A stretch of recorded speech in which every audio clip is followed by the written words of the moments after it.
I know this is a shock to you. Pero alam mo kung bakit kailangan natin gawin ito. Si Helena. Because if we tell her na we know everything about her sister, it's going to open a can of worms. Masasayang lahat ang naipundar natin. And you are the top contender to be my successor.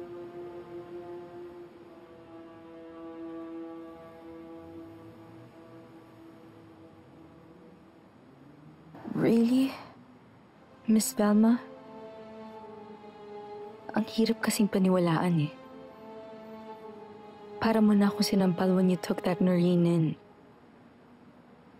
Paano ako naging successor? Wala nang iba. Ikaw lang yon. The only reason why Noreen's in is because I want to keep my enemies close. Kailangan na sa poder natin siya.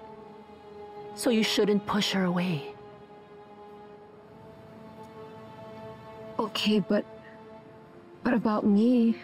Being insecure? Shari, you are still the best at what you do. I know.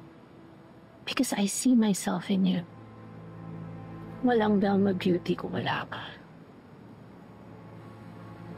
Thank you for saying that.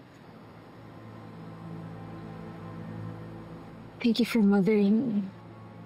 About the video that you were cursing me. You wanted me to die. You were calling yourself the queen. Let me fix that, Miss Velma. But for now, I just need a favor from you. Everyone can be successful in this business. Kahit mag-MBA ka, kung palpa ka, palpa ka. I know it may sound cruel, and yes, very exclusive. Kaya you need to have the it factor para makapag-influence kayo. Kaya naman nung linapitan kami para sa produktong to, I knew we had a gem before us.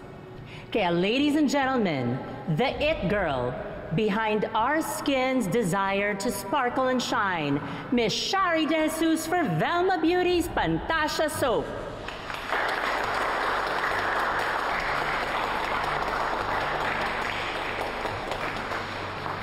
Well, thank you so much, Miss Velma. And thank you so much, everyone, for coming. Handa na ba kayo to glow with Pantasya? Cheers to Pantasya! Cheers!